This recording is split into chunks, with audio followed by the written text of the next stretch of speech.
आज हम लोग करेंगे होम बटन के अंदर जो रिबन है उसमें मोर बटन का मोर टूल्स के अंदर जो सब मेनूज है उस सब मेनूज का सब डाटा शीट को करेंगे। आप मोर में क्लिक करोगे तो देखो यहाँ पे सब डाटा शीट निकलेगा। हाँ, ये तभी एक्टिव होता है जब आप उसमें कोई भी टेबल को खोलोगे। टेबल नहीं खोलने से ये एक्टिव नहीं होगा। ठीक है, तो हम लोग करना क्या चाहते हैं, इसके लिए पहले हम लोग इसको समझना पड़ेगा सब डेटा शीट होता क्या है। सब डेटा शीट का मतलब होता है कि जब भी हम लोग कोई भी टेबल को किसी दूसरे टेबल के अंदर लिंक करेंगे, दैट मीन्स एक पेरेंट टेबल होना पड़ेगा और उस पेरेंट टेबल के साथ एक चिल्ड्रन टेबल को कनेक्ट किया जाएगा। और चिल्ड्रन टेबल का मतलब हो रहा है कि पेरेंट टेबल में जितने भी डेटा होगा, जितने भी यूनिक आईडी होगा, दैट मीन्स जिसे प्राइमरी की यहाँ बोला जा रहा है, प्राइमरी की जितने भी होगा वो सारे आपका चिल्ड्रन टेबल में अवेलेबल हो भी सकता है, नहीं भी हो सकता है, लेकिन इसके अलावा बाहर का कुछ नहीं होगा। दैट मीन्स सब डेटा शीट में जो आपका सब टेबल होगा, जो आपका चिल्ड्रन टेबल होगा, चाइल्ड टेबल होगा, उसमें जो जो आईडी रहेगा वो सारे आईडी, प्रोडक्ट आईडी हो जो प्रोडक्ट आप सेल कर रहे हैं, यहाँ पे हम लोग एग्जाम लेते हैं स्टॉक एंड सेल का, तब आप अच्छी तरह से आप समझ जाओगे। सोच लो स्टॉक आपका पेरेंट टेबल है, क्योंकि आप जब भी सामान बेचोगे तो आपका स्टॉक से ही बेचना पड़ेगा। जो स्टॉक में जो जो सामान अवेलेबल होगा वही आप सेल कर सकते हो, उसके बाहर का प्रोडक्ट आप सेल नहीं कर सकते हो। तो ये भी एक बात है। दूसरा बात ये भी हो सकता है कि स्टॉक में जितने प्रोडक्ट है वो सब सेल नहीं भी हो सकता है, उसमें से 2-3 आइटम रह गया जो सेल नहीं हुआ, ऐसा भी हो सकता है। तो ये पॉसिबल है, लेकिन ऐसा कभी नहीं होगा कि सेल में ऐसा कुछ प्रोडक्ट है जो स्टॉक में अवेलेबल नहीं है, मतलब स्टॉक में उसका रेफरेंस नहीं है, ऐसा कभी नहीं हो सकता है। इसीलिए इस बात को समझाने के लिए आपको हम अगर बताते हैं सुपरसेट और सबसेट, जो मैथमेटिक्स में होता है सुपरसेट। सुपरसेट का मतलब जिसमें सारे एलिमेंट्स होगा और उस एलिमेंट्स का सारा एलिमेंट जब किसी दूसरे एक सेट में अवेलेबल हो भी सकता है या उसके अंदर कुछ एलिमेंट्स उसमें अवेलेबल हो सकता है। दैट मीन्स दो सेट से ए एक सेट है, बी और एक सेट है। ए के अंदर से 1 2 3 4 4 एलिमेंट है और बी के अंदर 1 2 3 4 भी हो सकता है या 1 2 3 हो सकता है या 1 2 हो सकता है या खाली 1 भी हो सकता है। तो ये या एक भी नहीं हो सकता है, तो उसको हम लोग बी को हम लोग ए के लिए क्या बोलेंगे, सबसेट बोलेंगे। क्योंकि बी के अंदर जो भी आपका आईडी है व रेफरेंस है वो सारे के सारे एलिमेंट्स जो है वो ए के अंदर अवेलेबल है ही, लेकिन ऐसा हो सकता है जो भी ए के अंदर रखा गया है उसका सारा बी के अंदर नहीं भी हो सकता है, मतलब कम हो सकता है, एक भी नहीं ऐसा हो सकता है। लेकिन बी के अंदर अगर कुछ भी होगा वो ए के अंदर होना ही पड़ेगा, तब हम लोग क्या बोलेंगे, ए को बी के लिए सुपरसेट बोलेंगे और बी को ए के लिए सबसेट बोलेंगे। वही बात यहाँ पे अप्लाई होता है, मीन्स पेरेंट टेबल एंड सब टेबल या चाइल्ड टेबल। तो सब टेबल क्या हो गया, सेल, क्योंकि सेल में जो भी प्रोडक्ट सेल होगा वो सारे प्रोडक्ट का रेफरेंस स्टॉक में होना ही पड़ेगा। तो इसीलिए यहाँ पे उसको हम लोग सब डेटा शीट के थ्रू कर सकते हैं। देखो कैसे सब डेटा शीट के थ्रू हम लोग लिंक करके डेटा को देख सकते हैं, एक्सेस कर सकते हैं एक टेबल से दूसरे टेबल में, वो एक बार करके देखते हैं। यहाँ पे हम लोग ले लेते हैं जिसे स्टॉक हमने खोल के रखा है। स्टॉक में आपका ध्यान से देखो, ये इसका प्राइमरी की हो गया प्रोडक्ट आईडी। ओके, अब हम फिर डेटा शीट व्यू में चलते हैं, क्योंकि बिना डेटा शीट व्यू ये मोर एक्टिव नहीं होगा, तो उसको हम खोल दिया।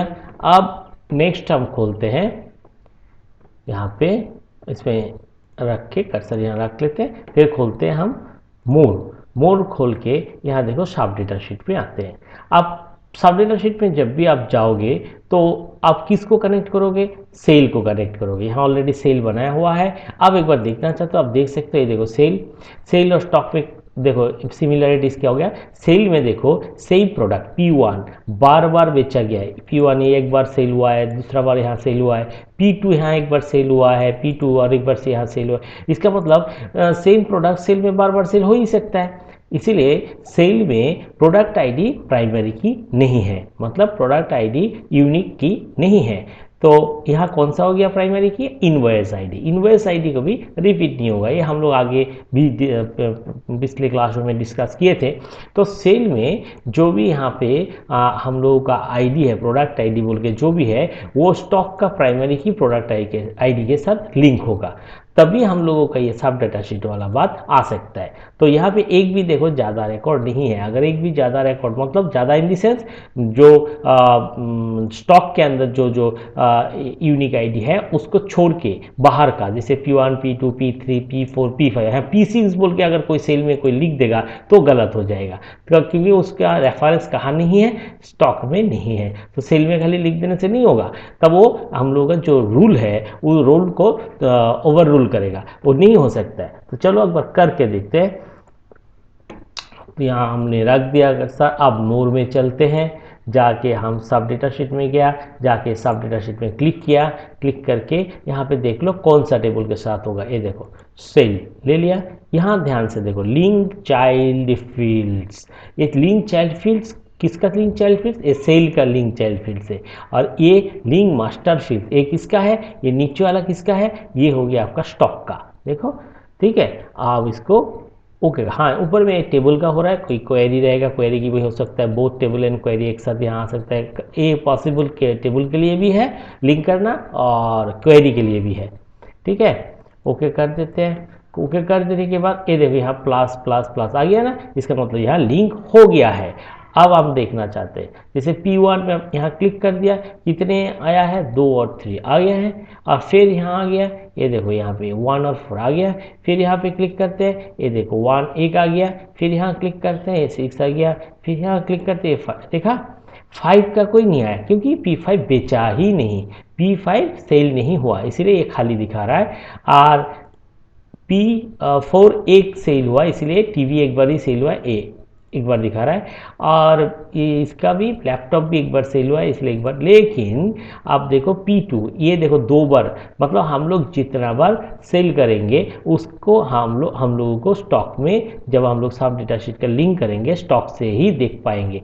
तो चलो एक बार करके देखते हैं। यहाँ पे देखो ऑडियो 2 बार सेल हुआ है, फिर हम ऑडियो एक बार सेल करते हैं, सेल में जाके फिर ऑडियो को सेल करता है। जैसे यहाँ पे आ गया, सेल खोल लिया, हम 7 नंबर ऐसे इनवॉइस ID 7 और प्रोडक्ट ऑडियो क्या है? P1, इसका आईडी क्या है? P1 यहाँ आपको मिल जाएगा। आप यहाँ क्लिक करोगे तो यहाँ मिल जाएगा, ये देखो P1 ऑडियो आ गया। फिर यहाँ पे आपका प्रोडक्ट का नाम ऑडियो का आ गया, ऑडियो कौन से कंपनी का है, P1 कौन से कंपनी का भूल गया, तो आप देख सकते हैं यहाँ पे सोनी का है और उसका प्राइस 5000 है। तो चलो यहाँ पे अब हम लोग लिखते हैं सोनी और उसका प्राइस क्वांटिटी से 2 ले लिया और प्राइस इसका 5000 है। तो हम लोग 5600 करके बेचा ऊपर में, तो यहाँ 5600 दे दिया। ओके, तो इस प्रकार से ये हम लोग कर सकते हैं। ठीक है, तो ये हो गया हम लोगों का। तो इसको हम एक पे चाहे ना, आप देखो ये कितने हो गया ऑडियो, यहाँ पे देखो ऑडियो कितना बार सेल किया है, P1 कितना बार सेल हुआ है, हाँ पे 1 P1 P1 P1 3। अब वहाँ पे क्या शो होना चाहिए? स्टॉक पे जब आप खोलेंगे तो क्या शो होना चाहिए? 3 बार। ये देखो यहाँ P1 आ गया, क्लिक कर दो यहाँ पे, ये देखो ऑडियो ऑडियो ऑडियो, देखा क्लियर। तो इस तरह से आप सब डेटा शीट का रिलेशन कर सकते हो, मतलब किसी भी पेरेंट टेबल के साथ उसका चिल्ड्रन टेबल का रिलेशन। लेकिन इसमें एक बात जरूरी है, क्या? आपका प्राइमरी की, पेरेंट टेबल का प्राइमरी की सब टेबल या चिल्ड्रन टेबल का किसी न किसी एक फील्ड के साथ मैच करना ही पड़ेगा। दैट मीन्स जिस फील्ड के साथ मैच होगा वो फील्ड को हम लोग बोलेंगे फॉरेन की। ठीक है, रेफरेंस उसका साथ मिलना ही पड़ेगा। ऐसा जरूरी नहीं है कि primary key of the parent table must be declared as primary key in the children table, नहीं, और जरूरी नहीं है। प्राइमरी की टेबल में जो आरोह ओ होने से होगा भी नहीं आपका, क्योंकि वो आप रिपीट नहीं कर सकते, इसलिए यहाँ प्राइमरी की नहीं आएगा, ये हो ही नहीं सकता है। इसलिए हम लोगों को क्या करना पड़ेगा? प्राइमरी टेबल में जो, मतलब पेरेंट टेबल यहाँ स्टॉक है, स्टॉक में जो प्राइमरी की है वो सेल में नॉर्मल एक फील्ड नेम होगा, लेकिन दोनों का टाइप सेम होगा। डेटा टाइप मतलब दोनों का डेटा टाइप सेम होगा और दोनों का रेफरेंस जो चीज़ के लिए है और रिलेवेंट रेफरेंस होगा। ठीक है, तो इसको आपको देखना पड़ेगा, डेटा टाइप मैच करना होगा, रेफरेंस वैलिड होना पड़ेगा, दोनों का एक ही जैसा रेफरेंस होगा, तो आपका मीनिंगफुल रिलेशन बन सकता है। अब उस दूसरा एक एग्जांपल लेके आपको समझ फिर से हम एक करा देते हैं। जैसे सोच लो आप लोग एक इंस्टीट्यूशन के लिए सोचो जहां आप लोग एडमिशन लिया है, और किसी भी इंस्टीट्यूट या कॉलेज हो, चाहे आपका स्कूल हो या कंप्यूटर एजुकेशन सेंटर हो, जहाँ पे भी आप पढ़ रहे हो वहाँ पे आपका मंथली फीस रहता है। तो ये मंथली फीस जब रहता है तो आपको उसमें क्या करना है, जैसे हर महीना आप फी देते जाओगे, तो आपका जो फ़ी है, तो अक्सर हम लोगों को जैसे एक रियलिटी को ले लेते हैं। जैसे आप लोग फ़ी देते हो, फ़ी देने के बाद आप लोगों को मन में आता है हमने कितने फ़ी दे दिया है, कितना इंस्टॉलमेंट हमने पेमेंट किया है, बहुत बार भूल जाता है, रिसीप्ट खो जाता है। तो ये अगर हम लोग यहाँ टेबल के द्वारा रिलेशनशिप बना के रख दे तो ये प्रॉब्लम हम लोग का सॉल्व हो सकता है। यार आप जब भी आके बोलोगे कि मेरा थोड़ा चेक कर दीजिए कितने इंस्टॉलमेंट दिया हुआ है, कौन से डेट में दिया हुआ है, तो यहाँ से हम लोग देख सकते हैं। तो चलो उसको करना है हमको। और यहाँ एक बात और बता देते हैं, जरूरी नहीं है कि आपको दो ही टेबल के बीच करना होगा। आप चाहो तो इस रिलेशनशिप को और भी आगे लेके जा सकते हो। ठीक है, इसका मतलब ये है कि अगर आप जैसे कोई टेबल पेरेंट टेबल है, उसके बाद उसका सब टेबल एक आ गया, जैसे पेरेंट टेबल, जो भी पेरेंट टेबल जैसे एक्स एक्स एक पेरेंट टेबल हो गया और उसका सब टेबल हो गया वाई वाई। अब इस सब टेबल किसी दूसरे और एक सब टेबल के लिए पेरेंट टेबल बन सकता है। दैट मीन्स वाई वाई के बाद जेड जेड और एक टेबल हो सकता है और एक सब टेबल हो सकता है। दैट मीन्स आप अपने रिलेशनशिप को आगे बढ़ा सकते हो। अगर हम रिलेशनशिप के डेफिनेशन में जाते हैं तो इसको बोलते हैं वन टू मेनी रिलेशनशिप। तो ये वन टू मेनी हम आगे पढ़ाएंगे, आप लोगों को बताएंगे, तो वहाँ पे और भी अच्छी तरह से समझा देंगे।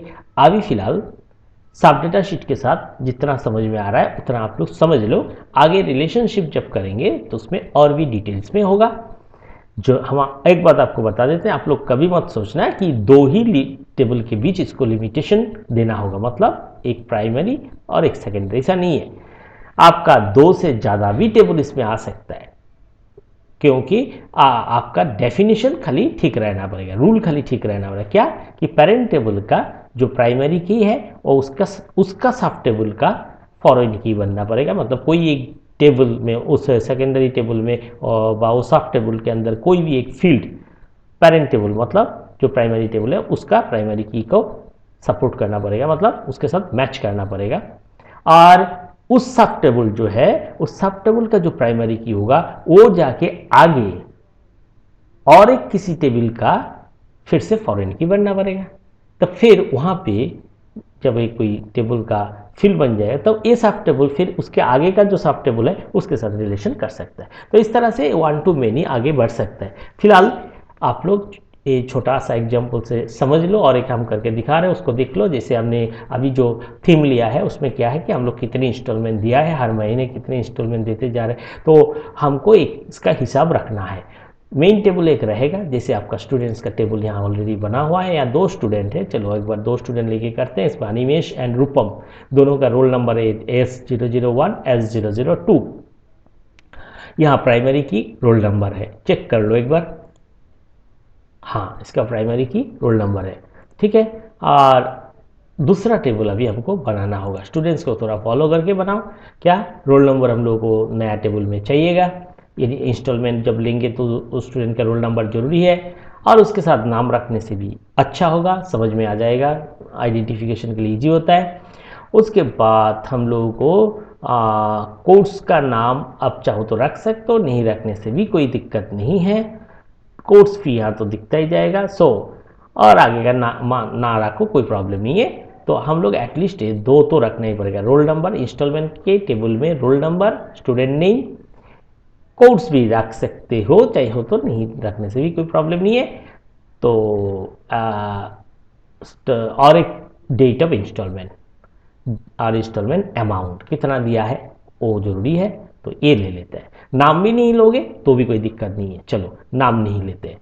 Role number, installment date, installment number and installment amount. Okay, चलो इसके लिए एक टेबल बनाना पड़ेगा। सो टेबल आप कैसे बनाओगे, क्रिएट में जाओ, जाके टेबल डिज़ाइन में क्लिक करो और यहाँ आते हैं। हाँ, जब भी हम किसी को कोई पेमेंट देगा तो उनको क्या चाहिए, इनवॉइस आईडी देना पड़ेगा। सो हम यहाँ इनवॉइस आईडी देते हैं, उनका invoice ID, installment invoice ID दे दिया और वो आईडी आपका नंबर हो से नंबर ले लो।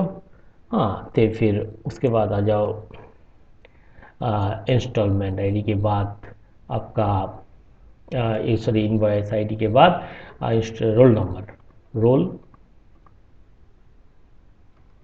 लॉन्ग जितना हो सके आप उसके साथ मिला लो फील्ड, आपको दिक्कत नहीं होगा, मतलब रेफरेंस और ऑटोमेटिक वो चेक ले लेगा। तो यहाँ रोल अंडरस्कोर लॉन्ग लिया है, टेबल में कैसे रखा है उसको एक बार चेक करना पड़ेगा, आगे जाके आगे देख लेते हैं। इसको ऐसे रखने से भी होगा, नेम थोड़ा यहाँ चेंज हो जाएगा, इसके लिए कोई प्रॉब्लम नहीं है, अब वहाँ दिखाना पड़ेगा आपको तब।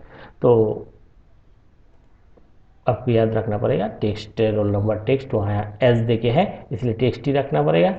और यहाँ पे जैसे रोल नंबर के लिए से 20 रख देता है। फिर इसमें आते हैं रोल नंबर के बाद नेम, नेम हम नहीं लेना चाहता है क्योंकि नेम तो हमारा स्टूडेंट के टेबल में है ही। फिर लेते हैं इंस्टॉलमेंट नॉन्ग, इसको भी नंबर कर देते हैं।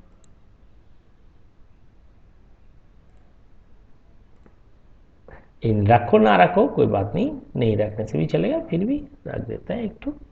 फिर इंस्टॉलमेंट अमाउंट या डेट, डेट ले लेते हैं, डेट डेट टाइप होगा यहाँ पे।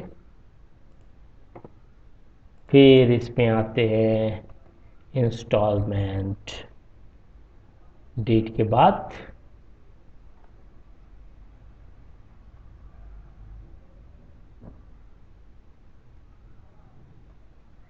अमाउंट, करेंसी,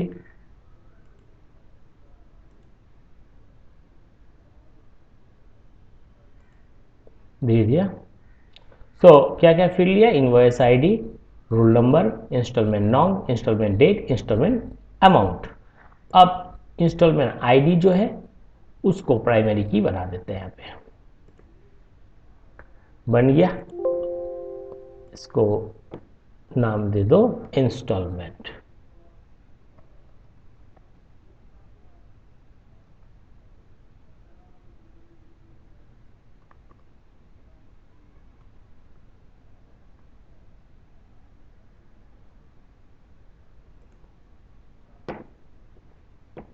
अब आप लोग इसमें आते हैं, आके इनवॉइस आप जब जैसे तो कोई भी इंस्टॉलमेंट देने आया है, अब रोल नंबर खाली आपको याद रखना पड़ेगा, वो आके बोलेगा अपना रोल नंबर, ऑब्वियसली यहाँ तो रहेगा ही रहेगा, तो इसीलिए ये सबको पता होगा अपना रोल नंबर आईडी रहेगा वो दिखाएगा। तो हम यहाँ पे इनवॉइस आईडी 1 ले लिया, रोल नंबर से S001 पहला रोल नंबर, वो पेमेंट कर रहा है। इंस्टॉलमेंट नो उसका 1, इंस्टॉलमेंट डेट कब दिया से वो आज के डेट में दे रहा है, प्रीवियस मंथ में दे रहा है, जैसे आप लेना चाहते हो और डेट उस हिसाब से ले लो। यहाँ पे हम लोग देखना पड़ेगा उसका डेट ऑफ एडमिशन कौन सा था, फिलहाल आज के डेट में हम एक बार ले लेते हैं, ठीक है। तो ले लिया, इंस्टॉलमेंट अमाउंट क्या है से उसका इंस्टॉलमेंट अमाउंट है 900। ओके, अब दूसरा स्टूडेंट जो है वो दे रहा है S002, उसका रोल नंबर, ये रोल नंबर मेन है, रोल नंबर आपका एकदम मैच करना पड़ेगा, यहाँ थोड़ा सा स्पेस या अंडरस्कोर या कुछ गलत हो जाएगा तो कंप्लीटली मिसमैच हो जाएगा, फिर तब का आएगा ही नहीं। तो फिर ए हो